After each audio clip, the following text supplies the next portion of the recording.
રાજકોટમાં ઉપલેટા તાલુકાના ભાયાવદર ગામે ગેરકાયદેસર રીતે દવાઓનું વેચાણ કરતો એક કૌભાંડ ઝડપાયું છે। આ કૌભાંડમાં મેડિકલ સ્ટોર અને કોલ સેન્ટરના માધ્યમથી સેક્સ સ્ટીમના વધારવા, ડાયાબિટીસ અને વજન ઘટાડવાની દવાઓનું ઓનલાઈન વેચાણ થતું હોવાનું બહાર આવ્યું છે। ભાયાવદર પોલીસે આ મામલે 10 શખ્સો વિરુદ્ધ ગુનો નોંધી 9 શખ્સોની ધરપકડ કરી છે। ભાયાવદરના સરદાર ચોક નજીક આવેલા બાલાજી મેડિકલ સ્ટોરની ઉપરમાં આવેલા પ્રેમિસીસમાં પોલીસે દરોડા પાડી મુખ્ય સૂત્રધાર દર્શક મનસુખ માકડિયા સહિત 9 શખ્સોને ઝડપી પાડ્યા છે। આ ગેરકાયદેસર કોલ સેન્ટરમાં મેડિકલ ડિગ્રી વગરના વ્યક્તિઓ દ્વારા દવાનું વેચાણ કરાતું હતું। તપાસમાં ખુલાસો થયો કે છેલ્લા 2 વર્ષમાં ટોળકીએ 4023 ગ્રાહકોને દવાઓ વેચી છે। પોલીસને મળેલી ચોક્કસ બાતમીના આધારે ભાયાવદર પોલીસે આઈટી નિષ્ણાંત દેવાંશ માકડિયાની મદદથી બાલાજી મેડિકલ સ્ટોરની ઉપર આવેલા પ્રેમિસીસમાં દરોડા પાડ્યા। દરોડા દરમિયાન 4 લેપટોપ, કોમ્પ્યુટર અને વિવિધ કંપનીઓના આયુર્વેદિક દવાઓ મળી આવી। સ્ટોરના સંચાલક દર્શક માકડિયાએ જણાવ્યું કે જેઓ આ જગ્યા પર ધોરાજીના પિયુષ જાવિયા પાસેથી માસિક 3000 રૂપિયાના ભાડે લઈ કોલ સેન્ટર ચલાવતા। પોલીસ તપાસમાં બહાર આવ્યું કે આ દવાઓ અમદાવાદના ચાંગોદરથી મંગાવવામાં આવતી। ગ્રાહકો ઓર્ડર રદ કરે તો તેમને ભારતીય ન્યાય સંહિતાના કલમો હેઠળ કેસ કરવાની ધમકી આપી બળજબરીથી પૈસા વસૂલવામાં આવતા। પોલીસે દરોડા દરમિયાન 68,572 રૂપિયાની આયુર્વેદિક દવાઓ, 1.90 લાખના 11 કોમ્પ્યુટર, લેપટોપ, 1.31 લાખના 17 મોબાઈલ ફોન, 2000 રૂપિયાનું બ્રાન્ડ બેન્ડ જપ્ત કર્યું છે, જેની કુલ કિંમત ₹3,96,972 રૂપિયા થાય છે। ધરપકડ કરાયેલા શખ્સોમાં દર્શક મનસુખ માકડિયા, અમિતગીરી રાજેશગીરી મેઘાનીથી, કશ્યપ સુમન મકવાણા, દર્શન મનોજ પરમાર, તુષાર ભરત વાગરિયા, રોહિત રાજેશ વઘા, લલિત ચંદુ વેસરા, સુજલ સંદીપ વાડા અને જયદીપ સંજય રાતડિયાનો સમાવેશ થાય છે। એક શખ્સ કિશન હાજર મળ્યો ન હતો, જેથી શોધખોળ ચાલુ છે। પોલીસે ગુનો નોંધી કાર્યવાહી હાથ ધરી છે। ગ્રામ્ય જિલ્લાના ભાયાવદર પોલીસ સ્ટેશનમાં પીઆઈને બાતમી મળી કે ભાયાવદર શહેરમાં સરદાર ચોક પાસે એક જગ્યા કોલ સેન્ટર જેવો ચલાવવામાં આવે છે અને ત્યાંથી લોકોને ખોટી રીતે સેક્સ પાવર વધારવાની દવાઈ વેચવામાં આવે છે। આ બાતમી મળતા પીઆઈ અને એની ટીમ ત્યાં જઈને રેડ કરી અને ત્યાંથી 9 આરોપીઓને ઝડપી પાડ્યા। આમાંથી દર્શકભાઈ મનસુખભાઈ માકડિયા ભાયાવદરનો રહેવાસી છે। 2-3 વર્ષથી એક મેડિકલમાં કામ કરે છે અને મેડિકલમાં કામ કરવાથી એને થોડો બહુ આ દવાઈનો અને મેડિકલ વિષયનો અનુભવ થઈ ગયો। તો એના પછી આ 8 માણસો બાકીના હાયર કર્યા અને 7,000 રૂપિયા પર મહિનાની સેલરી આપે છે।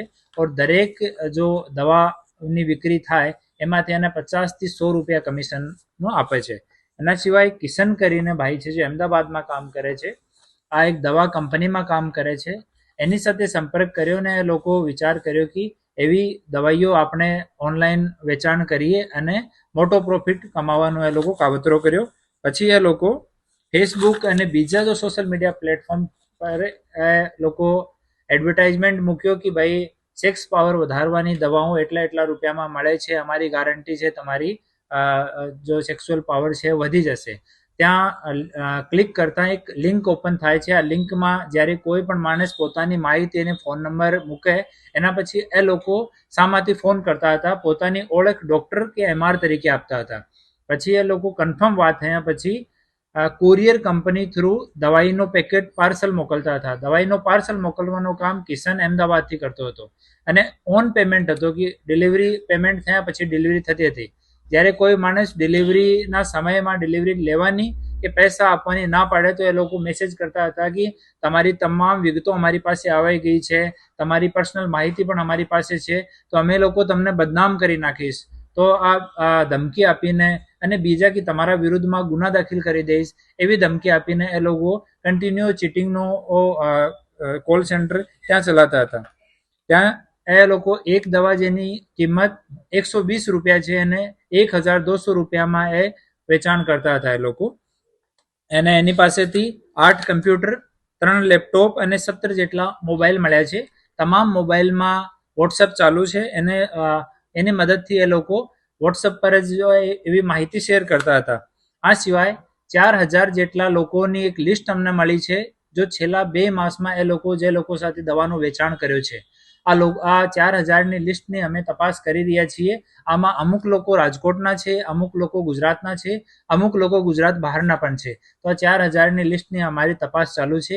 એક બેંક એકાઉન્ટ મળ્યો છે જેને અમે ફ્રીઝ કરાવી દીધું છે અને ફર્ધર ઇન્વેસ્ટિગેશન જો છે એ ચાલુ છે।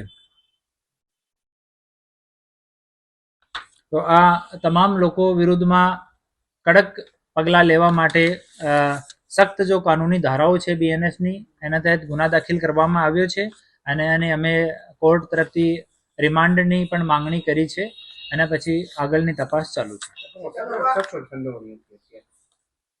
ટોટલ 10 લોકો છે. અહેમદાબાદમાં બનતી હતી, ત્યાં અમે અમારી ટીમ મોકલી છે. ત્યાં તેઓ કિશન કરીને ભાઈ છે, તો અહીંયાનો છે, આપણે ભાયાવદરનો છે, તો ત્યાં કામ કરે છે. તો દવાની ડિલિવરીનો તમામ કામ કિશન જોતો હતો અહેમદાબાદથી, ઓર દવા વેચાણનો કોન્ટેક્ટ કરવાનો કોલ સેન્ટર એક અહીંયા ભાયાવદરમાં રાખેલો હતો. અહીંયાથી આ તમામ કામગીરી ચાલતી હતી.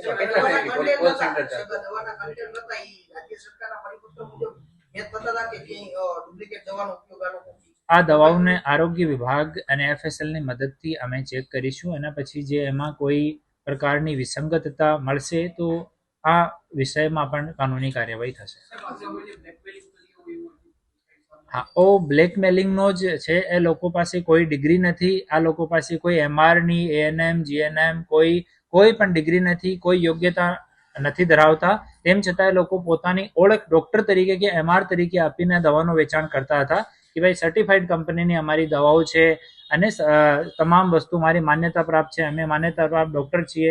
તો ઓનલાઈન જ એ લોકો વેચાણ કરતા હતા. કેટલા સમયથી વેચાણ કરતા હતા? આનો પ્રારંભિક પૂછતાછમાં આરોપી કીધો કે 1 વર્ષથી હું કામ કરતો હતો, પર 1 માસ કર્યો પછી બંધ કરી દીધો, પછી 15 દિવસ કર્યો પછી બંધ કરી દીધો, પણ છેલ્લા 2 માસથી એનું કામ કન્ટિન્યુ ચાલુ છે. વિચાર ક્યાંથી આવ્યો દવા વેચાણ કરવાનો?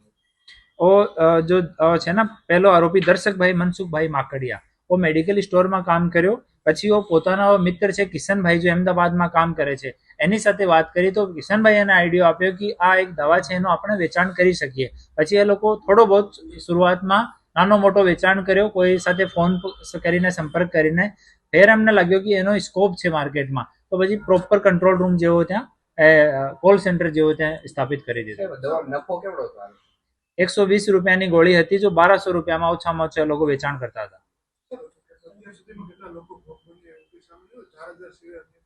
4000નો લિસ્ટ મળ્યો છે. એમાંથી અમુક લોકો સાથે અમારો સંપર્ક થયો છે, અમુક લોકો રાજકોટના પણ છે. એની સાથે અમે કન્ટિન્યુ સંપર્કમાં છીએ અને એની પ્રાઇવેસીનો ધ્યાન રાખતા અમે લોકો એને તપાસમાં સામેલ રાખીશું અને આરોપીઓ વિરુદ્ધમાં કડકથી કડક કાર્યવાહી થાય એમાં આની તરફથી જો બી એ લોકો રજૂઆત કરે, એની ફરિયાદ હોય, કોર્ટમાં સ્ટેટમેન્ટ આપવાની કામગીરી હોય, તમામ કરીશું.